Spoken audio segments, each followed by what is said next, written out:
안녕하세요. 업라이즈에서 부동산 채널을 운영하고 있는 최상욱이라고 합니다. 벌써 8번째 책을 내서 작가라는 타이틀을 붙이고 있는데, 윤석열 새 정부 5년 동안의 향후 미래가치가 가장 기대되는 지역이나 혹은 사업 유형이 무엇일지에 대해서 일종의 정책을 해설하는 그런 가이드라인 책이라고 보셨으면 좋겠고요. 주간동화 통해서 인터뷰할 수 있게 돼서 영광입니다. 감사합니다. 윤석열 정부 정책은 포인트가 많은데요. 일단 그래도 제일 중요한 포인트라고 할 수 있는 거는 이전에 문재인 정부 시절과는 철학이 좀 많이 다를 거라고 쉽게 예상을 하실 거잖아요. 실제로 정책상으로도 철학이 많이 다른데, 그래서 이전 정부에서는 주택을 여러 채 소유하는 거에 대해서 좀 터부시하고, 그리고 그에 따라서 710 부동산 대책이라던가 82 부동산 대책, 913 부동산 대책, 이런 여러 번의 굵직굵직한 대책을 통해서 다주택자들에 대한 보유 부담, 양도 부담 등등을 만들면서 시장을 좀 똘똘한 한 채 중심으로 몰고 갔거든요. 그래서 전 정부의 그 마무리 단계 시점에서는 대형 주택이라던가 똘똘한 한 채 주택 가격이 굉장히 크게 오르는 것을 보실 수가 있었을 것 같고, 문재인 정부 초반에는 그 이전에 박근혜 정부 시절의 정책이 좀 영향을 받았던 시점이다 보니까 소형 주택 중심으로 다주택을 하시는 분들이 좀 유리하다고 생각했었다가 점점 똘똘한 한 채 시장으로 갔던 거고요. 윤석열 정부 역시 그 철학이 다르다고 말씀드렸던 부분은, 윤석열 정부는 문재인 정부와 180도 달라서 주택을 똘똘한 한 채를 갖고 있는 거를 선호하기보다는 주택을 여러 채 갖고 있는 사람들이 임차도 좀 싸게 공급을 하고, 그래야 임차 시장도 좀 안정화되고, 그렇기 위해서 주택임대사업자 제도라던가 아니면 기업형 임대주택 제도 관련한 이런 것들을 다시 부활시켜서 소형 주택을 여러 채 갖고 있는 사람들에게 좀 힘을 실어주는 그런 형태의 정책을 쓰고 있거든요. 그래서 지금은 그런 게 아마 안 느껴지실 거라고 생각을 하고, 정권 초이기 때문에. 근데 이거는 과거 문재인 정부 때도 정권 초에는 박근혜 정부 정책의 영향으로 소형주택 강세가 나타났다가 점차 한 2, 3년 지나면서 똘똘한 채 간 것처럼, 아마 윤석열 새 정부 기간에서도 처음에는 문재인 정부 정책 영향으로 똘똘한 한 채의 강세가 이어지다가 어느 순간부터 정책 효과가 발휘되기 시작을 하면서 소형주택을 중심으로 하는 그런 가격 강세, 이런 게 나오지 않겠는가 생각을 합니다. 일단은 부동산 투자 전략이라는 게, 그래서 지금 당장의 전략을 짜기가, 그러니까 저는 답은 어느 정도 나와 있다고 생각하는데요. 지금 새 정부는 주택 재건축, 그리고 주택 재개발 같은 구도심 정비 사업하고, 그리고 일기 신도시 재정비에 리모델링을 포함해가지고, 그러니까 재건축, 재개발, 리모델링, 그리고 윤석열 새 정부 기간에서도 3기 신도시 같은 그런 형태의 신축 주택들이 공급이 되거든요. 그리고 부동산 투자 전략이라는 거는 사실 정책도 있긴 있는데, 언제나 신축 아파트가 대거 준공되는 지역에 주택가의 강세가 나타났었기 때문에, 제가 이번에 사야 할집, 팔아야 할집에서도 좀 그런 입지라든가 다음 지역을 고민하시는 분들한테 뭐라고 제안을 했냐면은, 5년 후에 신축이 대규모로 지어질 지역을 보는 것이 너한테 유리하다, 이렇게 그 제안을 했거든요. 그래서 5년 후에 신축이 뭐냐면은 아까 말씀드렸던 재건축, 재개발, 리모델링, 그리고 3기 신도시, 이 4가지 지역이 신축 지역이 되는 거고, 그래서 이거를 대상으로 자가 실수요든 아니면 투자 목적이든 취득을 하는 것이 유리한 전략이라고 할 수 있습니다, 윤석열 새 정부 기간에는. 그런데 지금 문재인 정부로부터 윤석열 새 정부 기간으로 넘어오는 그런 전환 기간이 초입이기도 하고, 현재가 올해가 첫 해이고, 그리고 새 정부 정책이 아직 100% 완벽하게 시행된 게 아니기 때문에 한 2년 동안의 일종의 혼란기가 존재할 수밖에 없어서, 지금은 막 포지션을 막 늘리고 주택을 신규로 억지로 막 취득하려고 하고 이럴 시기는 아닌 것 같고요. 이거랑 비슷하게 그 거시경제 환경도 불안해졌기 때문에 지금은 좀 관망을 하시다가 나중에 정부 정책의 방향성이 원래 대통령 공약집이나 국정과제 110대 과제의 내용처럼 다주택자를 중심으로 한다고 딱 판단이 되었을 때, 그때 아까 말씀드렸던 것처럼 그렇게 포지션 변경을 하시면 좋을 것 같습니다. 그러니까 저희가 도시라는 게 서울도 그렇고 수원도 그렇고 부산도 그렇고 대부분의 도시가 그런데요. 원래 구도심이란 지역이 있었고, 그리고 1990년대, 8, 90년대를 전후로 신시가지가 개발이 됐고요.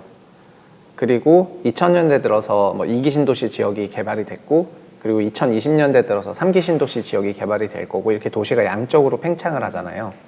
그 양쪽으로 팽창하면서 그 팽창했던 지역들은 늘 신축주택 지역이었거든요. 그래서 도시 양쪽 팽창하는 과정에서도 이런 신축주택 지역들이 엄청난 각광을 받았었어요.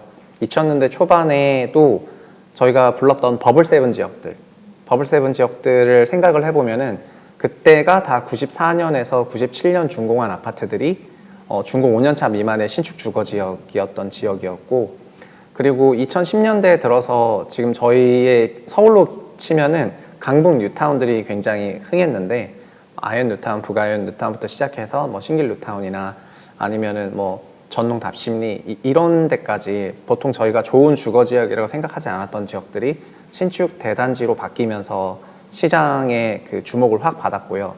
그리고 2010년대 말에는 경기도권에 있는 성남시나 수원시나 이런 지역에서도 원래 있었던 성남은 분당구가 메인인데 분당구보다는 성남 구시가지들, 수정구나 중원구 같은 그런 지역들의 재개발, 그리고 안양시도 평촌 지역이 원래는 신축 아파트, 그러니까 아파트들이 많이 있는 지역이었는데 안양도 구시가지가 일제히 재개발이 되기 시작을 하면서 주택가의 강세가 나타났고, 수원도 광교도 있고 그 영통 같은 그런 지역도 있지만 팔달구를 중심으로 하는 재개발이 대거 이루어지면서 수원 역시 구도심 강세로, 이건 부산도 마찬가지거든요. 부산이랑 대구 전부 마찬가지였는데, 그래서 항상 그렇게 신축 주거지가 대규모로 공급될 때는 그렇게 대규모로 공급되는 지역이 주택 가격이나 주택 시장을 주도를 해요.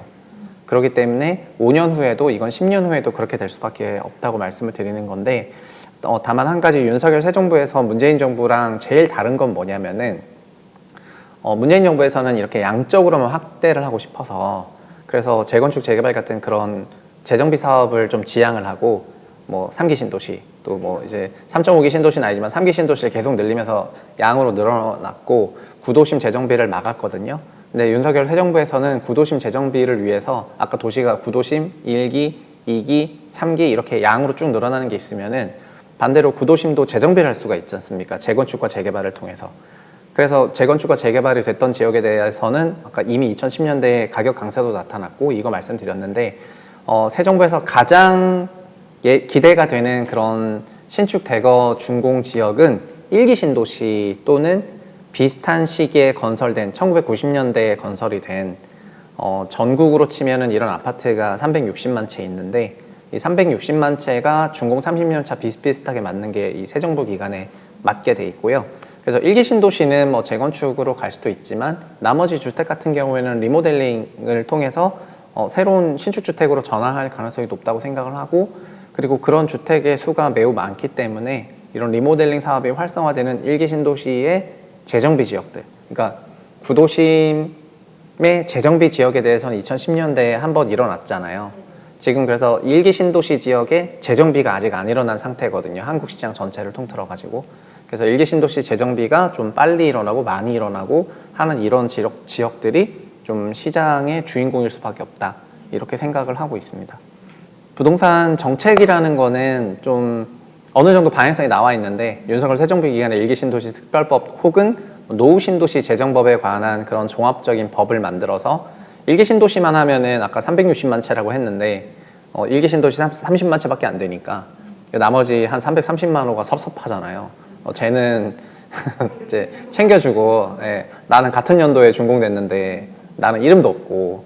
그래서 저는 제 책에서 그런 주택들을 1기 신시가지 아파트라고 불렀거든요. 그러니까 1기 신도시 아파트랑 1기 신시가지 아파트가 그냥 같은 거라고 생각하시면 될 것 같은데, 그래서 1기 신시가지를 지금 정부에서 용어를 좀 바꿔서 노후 신도시라고 부르고 있고요. 노후 신도시 재정비 촉진법을 만들어서 종합적으로 관리를 할 것 같습니다. 근데 다만 이게 기대감이 조금 요즘에 많이 완화되는 이유는 그냥 다른 것보다는 노후 신도시 재정비 촉진법을 만들어 가야 되는 그런 입법 과정의 그런 험난함, 그리고 두 번째는 그냥 거시경제 요인으로 인해서 작년 말부터 이제 뭐 인플레이션이라든가 금리 인상 같은 그런 부정적인 요인들이 부동산 시장을 덮쳤기 때문에 좀 투심이 냉각이 되면서, 그리고 어쨌든 2년 정도는 앞으로 정책에 대한 불확실성이 조금 있다고 생각을 하면서 이런 관망세로 돌아서기 시작을 한 게 지금 이런 일기 신도시 재정비에 대한 기대감이 조금 낮아진 근본적인 원인인 것 같고요. 지금 사실 뭐 일기 신도시 재건축뿐만 아니라 그냥 구도심 재건축이라든가 재개발 같은 그런 재정비 사업에 대해서도 기대감이 조금 낮아져 있긴 하거든요. 이거는 거시경제 확건이랑 거시경제 환경하고 입법 과정의 어려움 때문에 낮아져 있는 거라고 생각을 합니다. 5년 동안 그렇게 부동산 정책의 방향을 잡고 지금 새 정부가 가열차게 노력을 할 거기 때문에 뭐 어렵게 갈 수는 있지만 결국은 그렇게 되도록 계속 노력할 거라서 그 방향성이 어떤 방향성인지 좀 뭐 소개하는 차원에서 이제 책을 낸 거고, 그리고 지난 과거 그 어떤 정부를 보더라도 중간에 노선 변경을 한 적은 거의 없거든요. 네, 그렇게 될 때까지 계속 밀고 나가기 때문에 지금 새 정부 역시 자기네가 생각하는 다주택자를 육성하고 주택임대사업자 제도를 부활하고 재건축 재개발이라든가 리모델링을 촉진하고 그 다음에 보유세를 완화하고 양도세를 완화하고 이런 세제 관련 규정에 대해서 노선 후퇴를 할 거라고는 전혀 보지 않고 그냥 그렇게 무조건 밀고 나갈 거라고 생각을 하고 있습니다. 올해는 또 물론 올해 3월 이제 9일 날 그렇게 이제 하셨고 5월부터 시작을 하셨지만 새 정부가 5월부터 시작을 했는데 공교롭게도 좀 누구나 예상하기 좀 어려웠던 러시아 우크라이나 사태도 있었고, 그리고 엄청난 금리 상승과 물가 상승 등등이 있어서 이런 공사비 인상 요인들이 전국의 정비 사업 시장을 덮친 것 같습니다. 현재 기준으로는 그렇고, 그래서 이거는 건설사의 수주 전략에서도 좀 달라지고 있어가지고 공사비가 높아져야지만이 수주를 하겠다는 그런 좀 안정적인 스텝들을 가고 있기 때문에 이제 정비 사업에 있어서 직접비라고 할 수 있는 건축비가 너무 올라가게 되어 있거든요. 이런 것 때문에 지금 재건축 시장 또는 재개발 시장 또 리모델링 이런 도심 재정비 사업들이 속도가 둔화가 되고 있거나 아니면 일부 갈등이 나오는 지역들이 있는 것 같고요. 그래서 이런 외적 요인으로 인해 가지고 이런 기대감들이 조금 사라지고 있는 그런 국면인 것 같습니다. 그래서 최근에는 분양가 상한제 규제 완화를 포함해서 원가가 올라가니까 결국 분양가격도 올려줘야지 사업이 돌아가지 않냐 이렇게 생각을 해가지고 분상제 폐지를 포함하는 여러 가지 규제 완화 정책들을 시장에서 좀 요구를 하고 있는 상황이고, 그래서 어느 정도는 이런 것들이 받아들여질 거라고 생각을 하고는 있습니다. 다만 부동산도 지금 우리나라에서 지난 한 10년을 거치는 과정에서 부동산, 특히 주택이라는 게 원래 주거 서비스로서의 주택하고 그 투자 자산으로서의 주택이라는 두 가지 그 정의가 있는데, 이 투자 자산으로서의 주택이 2010년대에 거의 어마어마한 그런 임팩트를 한국에 준 거잖아요. 그래서 자산시장의 그런 변동성을 자연스럽게 따라가게 되고, 그런 자산시장의 변동성이라는 게 거시경제 환경으로부터 자유롭지 못하기 때문에 지금 사람들이 그런 주택의 매수 심리가 자연스럽게 매우 죽을 수밖에 없고, 이런 것 때문에 재건축, 재개발, 리모델링, 신도시 등등 어떤 사업 모형 할 것 없이 이 자산으로서의 부동산에 대한 그런 관망세가 짙어지고 있는 게 요즘인 것 같고요. 다만 정책은 그렇게 계속 써 나갈 거라고 생각을 하고 있습니다. 시장의 그 변화는 그래서 그냥 거시경제 환경을 포함해 가지고 이런 그 일반 가게가 우리나라 자산시장에 대해서 좀 생각을 바꾸게 되는 그런 계기가 나올 때, 뭐 어떤 제도들이 막 굉장히 유리하게 바뀌고 정책도 유리하게 바뀌고 그리고 여러 가지 거시경제 요건도 지금보다는 좀 풀리고 뭐 이런 상황들이 되면은 시장이 그 새 정부가 기획했던 그런 방향으로 가지 않겠는가 이렇게 생각합니다. 기업형 임대주택이라는 제도를 새 정부에서 도입을 할 예정인데요. 이 기업형 임대주택은 원래 박근혜 정부 시절에 2015년 1월 달에 민간 임대주택에 관한 특별법을 전면 제정하면서 그때 화려하게 등장을 했고요. 그 민특법에는 저희가 지금 알고 있는 주택임대사업자 제도도 들어있거든요. 그래서 저희가 주임사 막 주택 등록하고 양도세, 종부세 혜택 받고, 이게 주임사 제도가 2017년, 18년에 주택 가격 상승의 원흉으로 지목이 되면서 주임사 제도에 대한 혜택도 자연스럽게 축소가 됐었는데, 이 주택임대사업자 제도는 저희가 알고 있는 다주택자들이 집을 여러 채 사는 제도인데, 기업형 임대주택 제도는 말 그대로 기업이 집을 여러 채 보유하고 있는 컨셉이거든요. 그리고 이 기업이 그냥 집을 갖고 있으면서 임대를 하라는 겁니다. 매각이 아니라 8년 또는 그 당시에는 8년간 임대인데 지금 법이 바뀌어서 10년 임대가 미니멈이지만 어쨌든 10년간 임대 목적으로 부동산을 갖고 있고 임차료로 사업을 영위해라. 이게 기업형 임대주택 제도입니다.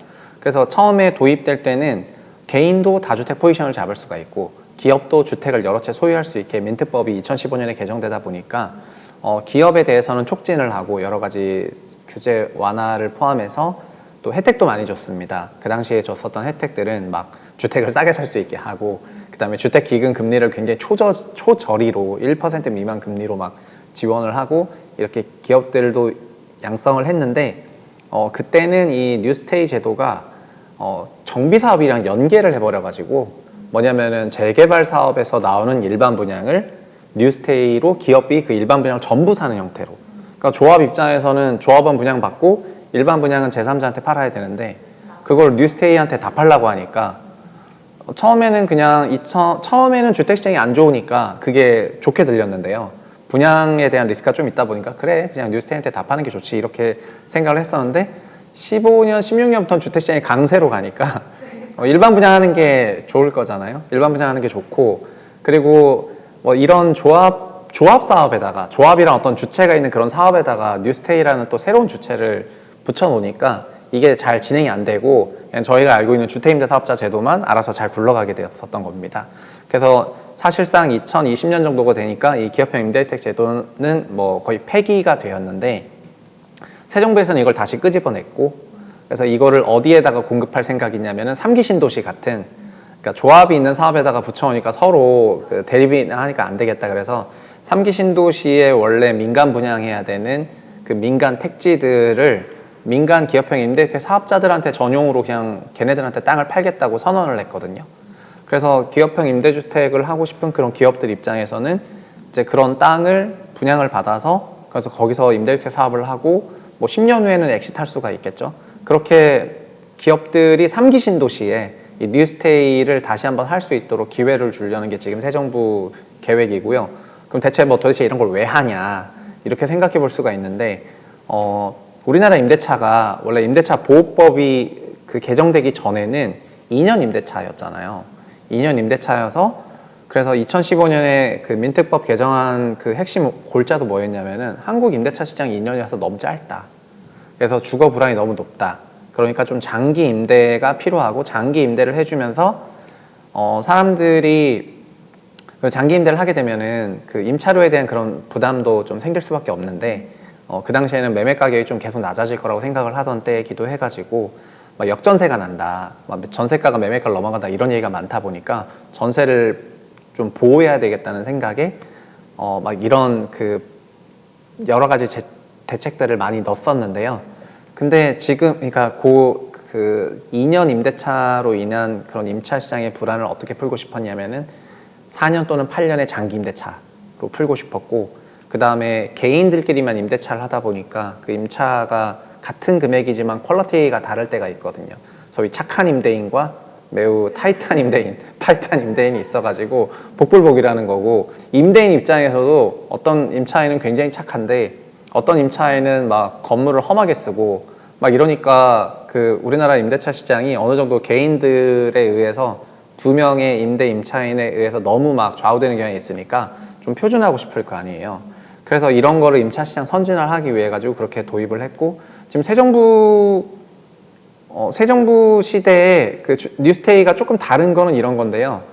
이제 임대차 보호법이 개정이 돼 버리면서 이제 우리나라 평균 임대차가 4년이 돼 버렸어요. 4년이 돼 버려 가지고 이제 기업형 임대 같은 그런 장기 임대차는 이제 최소 10년은 해야 될 것 같다, 이런 생각이고, 그래서 과거에는 2년과 8년이라면 거의 4배 차이가 났는데 지금은 4년과 10년이니까 2.5배 차이밖에 안 나고, 4년도 엄청 긴 기간이거든요.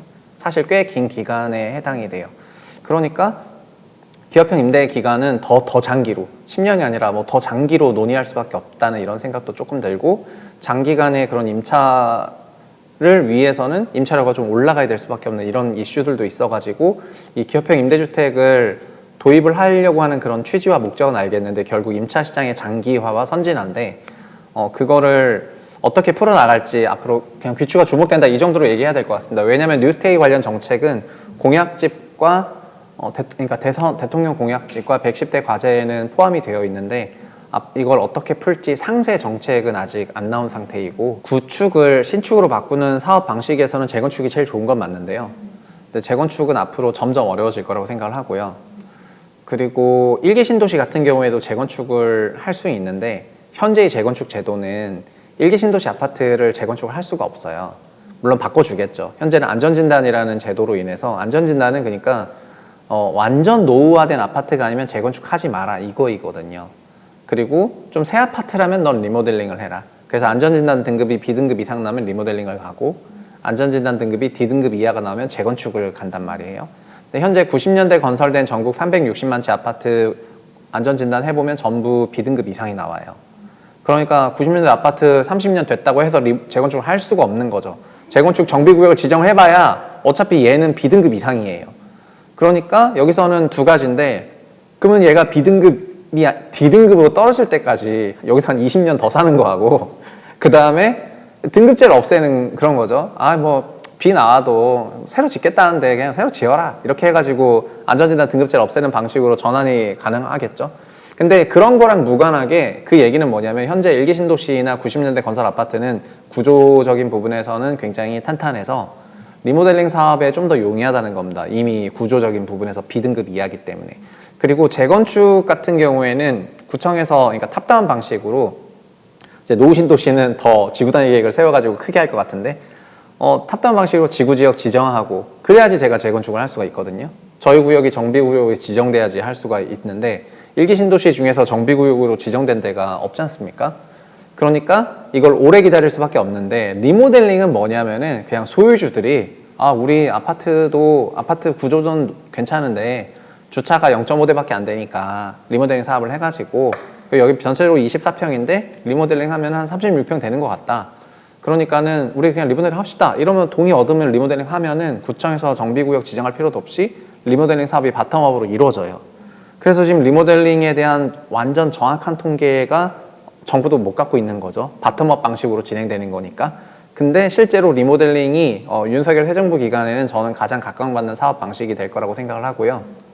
재건축 같이 거창한 사업 방식은 좀 더 거창하게 와야 되기 때문에 좀 오랜 기간에 걸쳐서 진행이 될 것 같은데 리모델링을 그래서 가장 사업 방식 중에선 선호 방식으로 아마 지금 새 정부 기간에는 좀 변하지 않을까 이렇게 보고 있습니다. 저희가 처음에 결국 주택시장이라는 게 신축이 대규모로 준공될 때 그 시장에 관심을 많이 갖고 저희가 제품도 새 제품 좋아하는 것처럼 막 관심이 거기 가면서 그게 시장을 리드하게 되는데 향후 5년 안에 새 주택이 준공되는 방식은 결국 3기 신도시하고 리모델링일 거라고 생각을 하고 있거든요. 그래서 리모델링 밀집 지역들 막 지금 보시면은 분당 같은 지역이 리모델링을 굉장히 경기권에선 가장 앞서서 하고 있어요. 그리고 서울 안에서도 재건축에서 리모델링으로 전환하는 단지들이 많이 있고요. 그런데 일부 한 개 단지 리모델링보다는 권역 전체가 리모델링을 막 하면서 그렇게 시장을 주도해 나갈 그런 지역이 분당 같은 지역인 것 같고요. 그래서 분당의 리모델링 사업이 얼마나 활성화되냐에 따라서 물론 그 다음에는 삼본 같은 지역도 삼본 신도시 같은 경우도 리모델링 사업이 전체적으로 꽤 속도가 빠른 편이거든요. 그래서 일산이 좀 느린 편이고 분당이 제일 빠르고 그다음에 삼본이랑 평촌은 약간 좀 삼본이 좀 더 앞서 있는 것 같고요. 전반적인 속도는 그리고 중동 같은 경우에는 일산처럼 좀 이렇게 약간 속도가 더딘 편이고 그래서 분당을 중심으로 하는 그런 리모델링 붐과 그런 리모델링 이후에 신축 주거지가 건설되면서 거기서 굉장히 시장에서 좀 각광받는 이제는 그럼 우리가 재건축을 해도 되고 리모델링을 해도 되고 리모델링 한 것도 뭐 나쁘지 않아 보이고 그리고 좀 잘 돌아가는 것 같네 하면서 뭐 10년짜리 재건축 기다리느니 아니면 리모델링 그냥 해버리는 게 좋을 수도 있겠다 이런 생각을 시장이 가져가지 않을까 이렇게 해가지고 제일 기대되는 사업 모형으로 보고 있습니다. 저는 이 부동산 시장 관망세는 당연히 올해까지 있을 수밖에 없다고 보고 있고요. 그리고 이게 좀 시장을 좀 더 기간을 구분해서 말씀을 드리면은 2020년 7월 달에 임대차 3법 시행 전까지는 그때까지는 매매 시장이랑 전세 시장이 좀 따로 놀았거든요. 매매 가격은 엄청나게 강세였는데 전세는 안정세였어요. 그리고 2020년은 아시다시피 코로나가 있었고 근데 2020년 하반기부터는 임대차 기간을 2년에서 4년으로 근데 이건 엄청난 장점이기 때문에 2년 전세와 4년 전세는 말도 안 되는 그 엄청난 장점이어서 그렇게 좋은 주거 서비스를 제가 받을 수 있다면 임차료가 올라야 정상이겠죠. 실제로 2년에서 4년으로 전환하는 과정에서 임차료가 폭등을 했고 그게 이제 고통이긴 했습니다. 그게 고통이긴 했는데 임차료가 올라가는 과정에서 매매 전세 그래프를 같이 그려보면은 2020년 7월부터는 매매가랑 전세가가 같이 움직여요. 결국 이거는 일각에서 말하는 전세가 매매를 밀어올리는 상황이었는데 2017년부터 2020년까지는 그런 그림이 없었는데요. 그냥 매매 시장이 혼자 공급 부족 등등의 이슈로 혼자 갔고 전세는 매우 안정세였는데 2020년 임대차 3법 개정하면서부터는 전세가가 튀기 시작을 했고 그래서 그 전세 가격이 매매를 밀어올렸거든요. 그래서 2년간 그래프가 똑같이 움직여요. 그러다가 이게 작년 4분기에 전세 가격 정점을 찍고 그때부터 금리라든가 매크로 거시경제에 대한 얘기가 좀 나오다 보니까 전세 가격이 조정을 받기 시작하고 또 작년 3Q는 아시겠지만 전세 대출도 제한을 하거든요. 그러니까 자연스럽게 전세 가격이 더 못 올라가니까 매매 시장도 그 전세가 밀어올렸었는데 같이 내려오기 시작을 해가지고 작년 3분기 또는 4분기 그러니까 2021년 하반기 주택 가격이 고점인 데가 많고 그 다음에 실거래는 다 슬금슬금 내려서 거래가 되기 시작을 했습니다. 그래서 올해 올해 하반기에 주택가격 강세를 얘기하시는 분들의 전반적인 로직이 뭐였냐면은 올해 연초에는 올해 하반기 되면은 2020년 7월 달에 시행한 임대차 3법이 그러니까 8월 1일부터 갱신이 되니까 그 갱신되는 기간에 다시 전세 가격이 큰 폭으로 올라간다. 전세 가격이 큰 폭으로 올라가면 이게 다시 매매가 밀어올린다 해가지고 하반기에 다 강세라고 주장을 했었거든요. 근데 저는 이제 다른 임대차 실거래 그 거래 통계 데이터를 보니까 이미 그런 갱신에서 신규로 바뀌는 게 이미 80% 비중이 다 넘어서 다 갱신이 신규로 바뀌었더라고요. 지난 2년 동안. 그러니까 지금 신규 임대차 시장이 대란이 올 가능성이 낮고 전세 시장이 지금처럼 하향 안정화 기조로 넘어갈 것 같다 이렇게 생각을 해서 올해 하반기는 그런 임대차 상승에 따른 그런 강세는 없을 거라고 생각을 하고 있습니다. 그리고 이게 그러니까 지난 2년 동안 매매 전세 시장이 붙으면서 나타났던 그런 독특한 현상이었는데 올해 하반기에는 그런 2020년 같은 현상이 일단 없을 거다 이렇게 생각을 하고요. 하나 더 말씀을 드리면은 지금은 올 상반기부터 나온 현상은 결국에는 거시경제가 흔들리고 주식시장 안 좋아지고 뭐 코인시장 매우 안 좋고 그리고 부동산도 일부 지역 서울 초고가 지역만 그 똘똘한 채 중심으로 정말 어떤 굉장히 희소한 단지는 강세고 전체적으로는 다 약세이고 그리고 부동산원 데이터를 보더라도 좀 전반적인 약세 완화 기조가 많거든요. 부동산원이 가중평균 방식으로 통계를 내는 데기 때문에 그 산술평균을 내는 KB보다 좀 더 시의적절한 통계가 되게 2020년 6월에 많이 바뀌었는데 기준으로 말씀을 드려도 어쨌든 하락세가 나오고 있으니까 그래서 지금은 이제 이런 기조가 이어지고 있고 아마도 제 개인적인 생각에는 과거보다 좀 더 그러니까 과거에는 이런 자산 시장의 변화와 무관하게 사람들은 집을 산다고 저는 느꼈거든요. 지난 10년 동안 부동산 관련한 얘기를 하는 사람들을 들어보면은 결국은 결혼해서 집 사거나 그 동네 오래 살다 보니까 동네가 마음에 들어서 집을 사거나 아니면 학교를 보내야 되니까 이사를 가면서 뭐 집을 사면서 들어간다거나 이런 자기 자신의 그 라이프에 맞춰서 집을 사는 거지 연준이 금리 인하하니까 집을 사는 사람은 없었어요. 집을 사는 사람들은 다 자기 이유에 따라서 집을 사셨는데 이게 말 그대로 실수요자들이 주택시장에 훨씬 더 많다는 거거든요. 그런데 올해부터는 이게 시대가 조금 바뀌었다고 느끼는 게 임대차 보호법이 4년으로 늘어나는 그 부분 때문에 제가 말씀드린 그 부분.